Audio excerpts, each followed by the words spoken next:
Ladies and gentlemen, DetroitBassPlayers.com.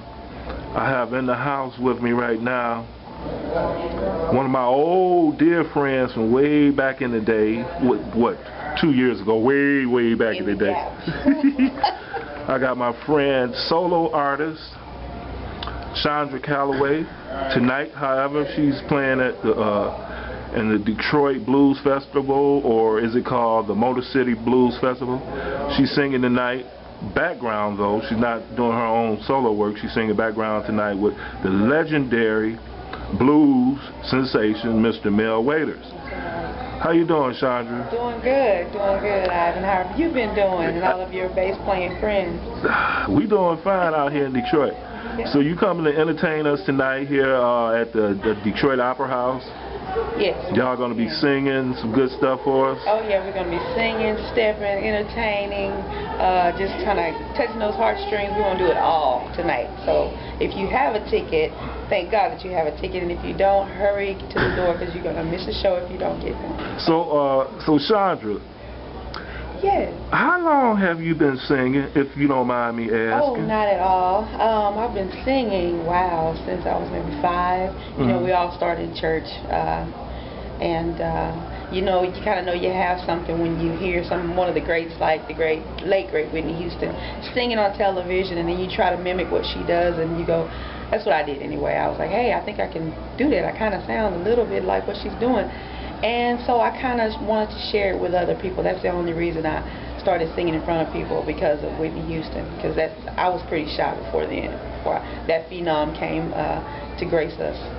Yeah, now I met you. I was fortunate enough to meet you, like I said, back in the day, and we did a little bit of work together. We did a movie together called, what was the name of that movie? Poor Daddy. And I produced it and directed and wrote it, and it was starring you, and it was starring another cat, played your husband. His name was Jim Lett. Jim Lett. Who's now residing in Kansas. Oh, he lives in Kansas, great. Yeah, and who else was in that movie with us? My eldest son, Chandra Calloway, who was then 5 years old. 5 years old. And now he is 25 years old. Girl, just go ahead and put them numbers out there. Hey, you know, it is what it is. See, you ain't ashamed of it, right? Not one bit, because you know I can wear the same heels I was wearing back then. That's right. Now, when I met you, we did that movie. Back then, we was both little budding, trying to get into business, professionals and stuff. And I think even on one of the audio for that, the credits at the end, it was one of your songs. Right. You remember that? Right. If This Isn't Love, What Else Could It Be? That was an original that I wrote, produced by Vince Pavel, who I still keep in contact with right now. He's a great guy, living over in Georgia somewhere. So he's still working with a lot of people in Atlanta. Coming up like we have, Ivan. Just making more contacts, and you know, the longer you stay in the business, you just don't get out of it. You'll meet the same people that came up with you, and they have higher positions just like you do in the business. So it's a real good thing to stay in it. Right. In other words, don't give up. Don't give up. Don't quit. You know, a lot of doors will slam in your face, and people will tell you no, or you know, come back later when you're more seasoned. Just do that. Take their word for it. They're trying to give you some good advice. Okay. Keep practicing and keep trying and stuff. Yeah. Okay. So now, the next time I heard from you was you found me somehow, because you said you was Googling your name. Because you a star now, so I'm going to Google my name. You know, you see how much trouble you get into over the years. That's what you do. How you do that. So you Googled your name and you found that piece about the movie clip, right? On my website, yes. Right? Yes. And then we talked and stuff, and then lo and behold, I find out that you singing with the blues legend Mel Waiters. I mean, when did you go get your pro ticket? What happened? Well, you know, I've always done little things with, I've done like a little choir. I was a member of a choir for, Barry Manilow in Dallas at the amphitheater. Michael Bolton started there, you know, with the little choir thing, just from being in the right place at the right time, you know. But little did I know back then, those were some major artists back then. I just really didn't know. That was back in 25, 24. Then a friend of mine who was hired, and she had to find a partner, asked me to work with this blues artist, and I said, okay, sure. Went to audition for him in Arlington. Arlington, Texas? Arlington, Texas. Because that's where you reside in Texas, actually, right? in Texas, yes. I'm a Texas girl. Dallas County, actually. One of the mid-cities called Grand Prairie. Dalworth, that's my hometown. Anyway, but I went audition for him, and he kind of liked what he heard, and joined the ranks with the great Mel Waiters, the Hole in the Wall band. And that's been about 12 years ago. Matter of fact, it was February 14th, 2000. Well, Valentine, what a great Valentine's gift. Yeah, my first gig was Valentine's at a club called Crystal's in Arlington, Texas. Oh, yeah. Been with him ever since. Wow, and now, and since, or during and since this time, somehow you got to come and step out front and become a solo artist? Yes, you know, I was singing back with some neo-soul artists in Dallas, you know, because really that was all that was going on at that time, 12 years ago. And with his discovery of my, you know, I had a little something going on, he said, hey, why don't you try this? So Mel decided to produce a CD on me. We call it Lose Sleep, a song, the title cut, I Ain't Gonna Lose No Sleep Over You. So it's called Lose Sleep, and it's doing pretty good. And, you know, he thought I had a little something to kind of continue and pursue a career in Southern Soul. So that's what I'm doing right now, and I'm really enjoying it. It's lots of fun. The audiences really get into what I do, and I really get into what they do. So it's nothing but a party. So we have a good time. Okay, so you go by the name Chandra Calloway, and what record label you guys on? Britney Records label, Britney Record label, and that is actually Mel Waiters' label. He is the CEO and owner of that record label, and we're happy about that because it's self-owned, self-contained. You know, most of the people that work in his band and on his staff work for the label as well. So we're pretty much self-contained, and we got a good thing going, and he's been a great leader as far as the industry goes and teaching us how the industry works. So we're very fortunate. Because Mel's been doing this for like a few years. I can't put no number on it, but well, there's a reason why he's legendary, and he's really shocked to be a legend himself. You know, we had to kind of bring him into reality that he's had a legendary career thus far, and we know it by far is not over. But he's just reached that legendary mark, and we're happy to be working with him. So we can pick we can purchase your album. What kind of music genre is your music? Well, it's R&B, you know, kind of touching on the classic R&B, up-tempo, and Southern Soul is what they call it. So we can kind of fuse the blues lyrics with the Southern Soul style and the R&B that we're used to, the good feeling R&B. So I wrote most of the songs on the CD along with Mel Waiters, co-written and co-produced. He's also the production person on the CD, and it's some feel-good music. So you can find it on iTunes right now. You can find it at chandracalloway.com, BritneyRecordsMW.com, and at most of your online web stores and merchants. Okay, so you guys are going to be performing tonight, headlining possibly, right? Closing the show out, in case people don't know what that means. I believe we may be closing, or second to closing.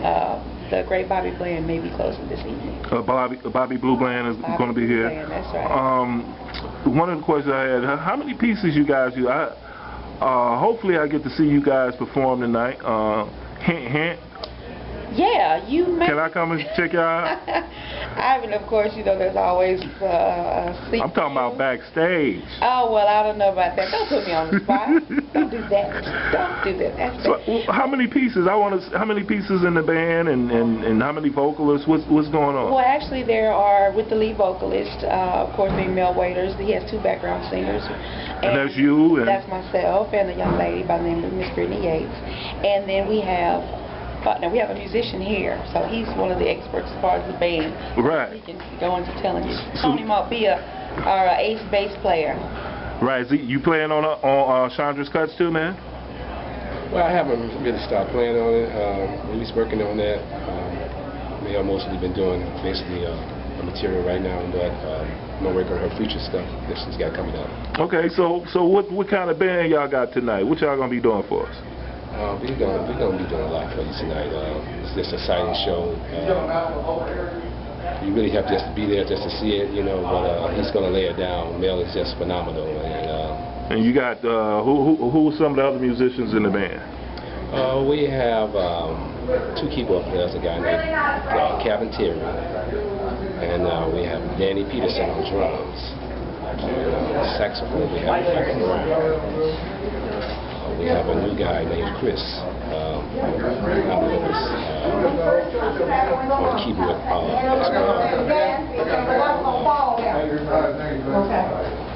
That's basically about it. Basically about it?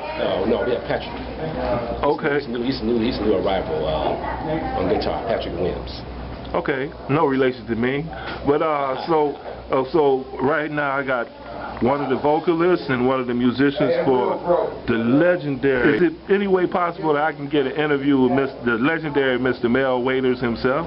You know, Tony, what do you think about that? If you call him Mr. Waiters, not Waters, I think. Okay, all right. Did I say Waiters that time? Trust me, that's cool. Yeah, no, you didn't. Actually, that is fine. I think he's close by. Yes, he is. Okay, well, where is the legend? Bam! What's going on, Ivan? All right, man. Why don't you come over here and have a seat with the other artists over here so I can talk to you? I want to sit too close. And ladies and gentlemen, we just switched seats around and stuff. Now we got the legend himself, Mr. Mel Waiters. I don't know why I said that other thing, but Mel Waiters. It's all good. How are you doing, man? I'm great, man. How about yourself, Ivan? I'm fine. Good. Welcome to our fair city once again. What you doing in Detroit? Man, I'm here. I'm trying to get on the show with Judge Greg Mathis. No, I'm kidding. I'm here. I'm performing at the Opera House tonight along with Bobby Bland, Sir Charles Jones, Shirley Brown, and a host of others, Lattimore, Theodis Ely, to name a few. And it's going to be exciting tonight. This is probably my 4th experience with the Opera House, but this weekend is most electrifying because the weather here in Detroit this weekend is incredibly great. It's warm. It feels like summertime. So I'm excited and looking forward to performing tonight. And so you guys have been doing these blues tours for how many? They call them blues tours, but I was doing a little research and a new name popped up. It's new to me, called Southern Soul. What kind of music do you really do?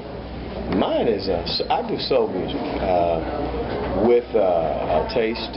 My production is R&B, but my lyrics is what they consider Southern Soul, which covers the gambit of blues lovers and R&B lovers. So it's really hard to categorize me as a blues artist. I would consider Bobby Bland, B.B. King legends, and their genre of music is pure blues, and it's from the grind, cut from the stone there. But my thing is something new. We got a new twist to it right now that pretty much borderlines R&B and blues. So that's where they came up with the name Southern Soul. Okay, well, how long you been doing this, man? How long you been playing and being a professional artist? Well, I was told you are professional when you get your first paycheck, and my first paycheck was at a Teen Canteen Club at military base, Fort Sam Houston in San Antonio. We were paid $25 per man, and I was a drummer, lead vocalist, one of my small amount of talents, and we were compensated by Dean Bell at Fort Sam military base. He was Mr. Albert Gotson Sr. was the apparent leadership, and Albert and Michael were his sons, one on bass and one on guitar, and I was the drummer, and we had a keyboardist and a trumpet player by the name of Charles Murdoch. And I know if they're watching this, them guys are going to remember them days, because we all fit into one car, and our instruments and my Big Daddy trap drum set fit entire in the back, in the trunk of the vehicle as well. So the entire back line, which I come to learn that term, the entire back line was inside the trunk of the car. Wow. And my grandmother dropped me off at their house, so it was fun, man. You know. And that was back. That's how I started. Back in. And we're talking about 8 or 9 years old then.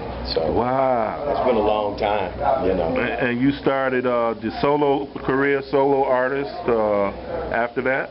No, the solo artist thing came after I graduated in '74, and the solo career came after I worked radio. I worked radio for about 10 years, and I went back and picked up my drumsticks and decided at that particular time they had just come out with a keyboard called Sequential Circuit.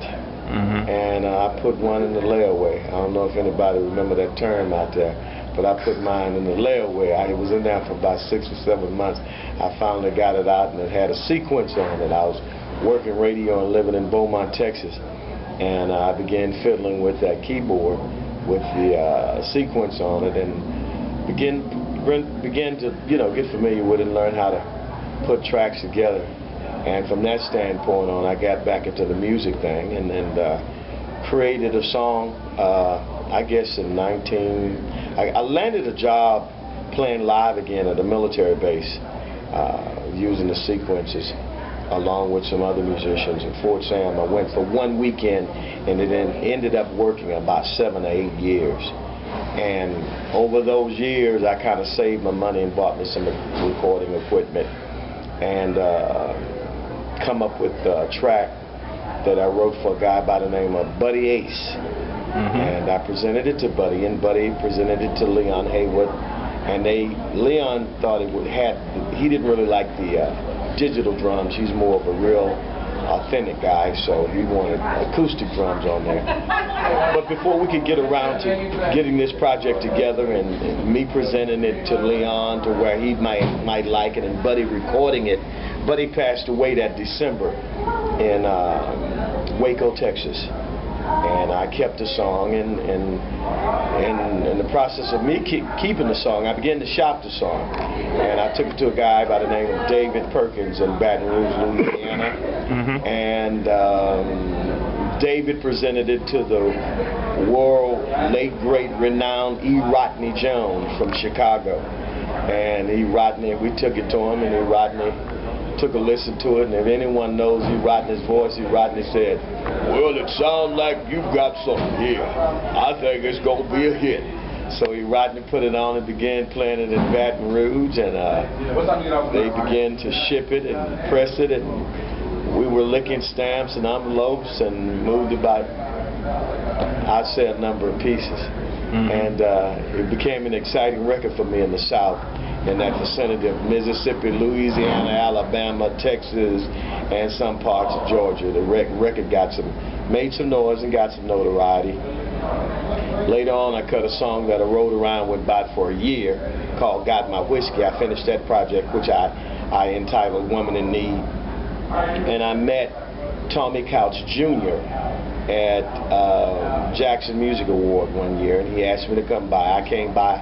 So I decided to go by maybe a year later, and I had that project with me, and I presented it to him and his dad on a Monday, and that Monday evening at about 7:30, I was signed to Waldoxy Malaco, and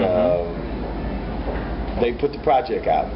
The project was out for about 6 months, and the first single was entitled "Woman in Need," and it didn't make any noise, and a young lady by the name of Candy Eastman in Houston, Texas at Magic 102 did a double play on one of the songs from the CD entitled "Got My Whiskey."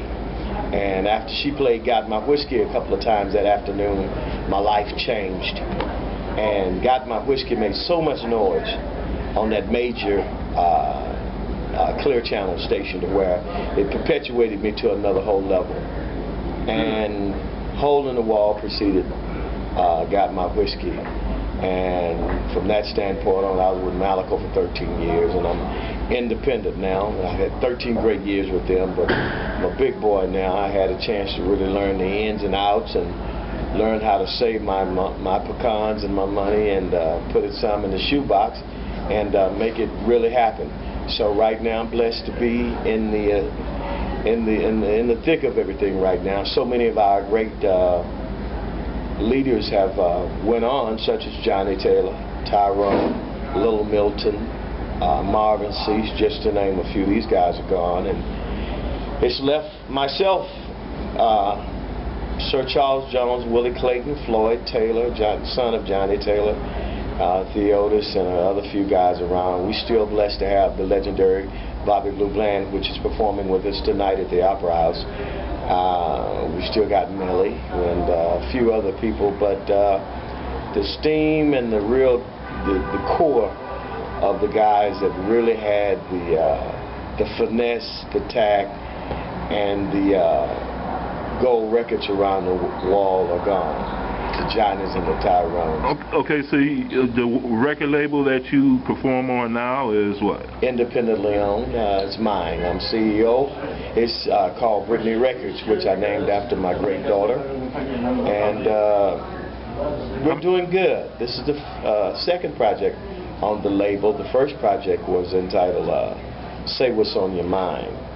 This project is entitled Got No Curfew, which we got maybe 120 spins on P1 stations last week, so the record is making noise on the BDS scans right now, and it's moving up the chart. A lot of excitement behind the record, and we're performing it live and having a great time with it. What other artists are on the Britney Records label? Your homegirl, Chandra Calloway, from Mansfield, Texas, as well as Jimmy Johnson. One of my other artists, I'm trying to remember all my artists, I can't remember them all of a sudden. Who else? Lomax Spaulding. What is the other artist? Killer Cal. That's Chandra's son. He's a rap artist. London? Yeah, big boy. Oh, okay, cool.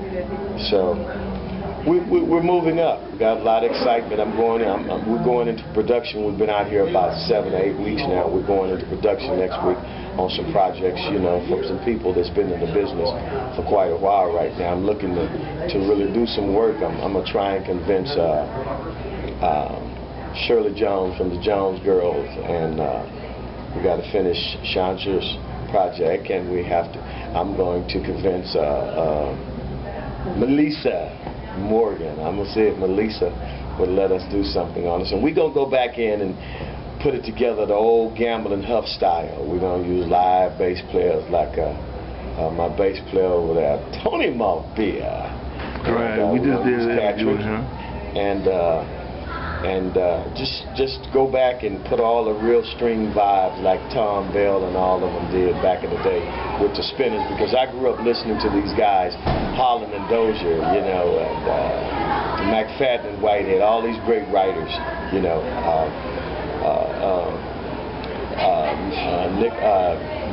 Nicholas Ashford and Valerie Jean Simpson. These are great writers, you know, Smokey. I mean, and we're in this vicinity of the country tonight where the Fox is at, and I'm excited. I performed there, I guess, about, what, 7 or 8 years ago? But this is a real historical musical part of the country, and I'm excited. Detroit, Michigan, right? Detroit, Michigan. I'm excited to be here tonight, and maybe I'll see Judge Mathis, Greg Mathis, in the audience tonight.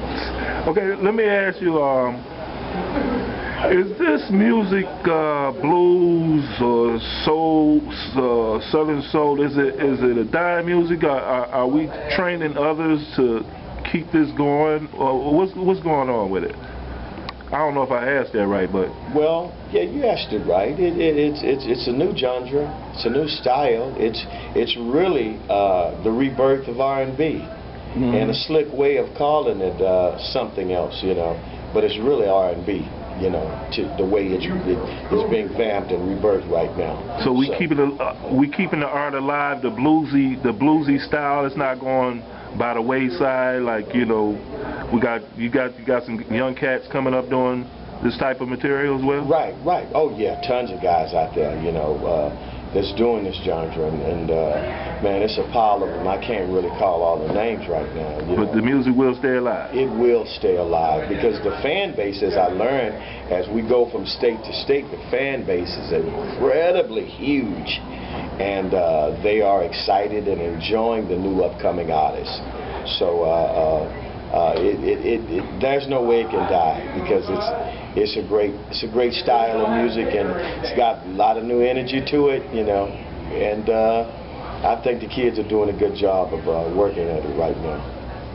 Okay, well, ladies and gentlemen, in the DetroitBassPlayers.com, we got the legendary Mr. Mel Waiters in the house. Just doing an interview with him. He's going to be performing tonight at the Detroit Opera House, and I look forward to seeing that performance tonight. Maybe can I have permission just to get a snippet of the show to add with this here? Oh yeah. Come on, hang out with us, Adam. All right, y'all heard that, right? He said, "Come on, hang out." All right, ladies and gentlemen, Mr. Mel Waiters, and my good friend, dear friend, and solo artist, Mr. Chandra Calloway, and the bass player. That's the drummer now. That's the drummer now. And now we got the drummer and another background singer for Mel Waiters. Who's the drummer there? Who we got? My name is Danny Peterson. Danny Peterson. Yes, welcome to Detroit again. Thank you. And I'm Britney Yates. Britney Yates, nice to meet you too. We look forward to seeing you guys perform tonight in our fine city, Detroit. Yes. And I'd like to thank you very much, Mr. Mel Waiters, for letting me have this interview. You got it.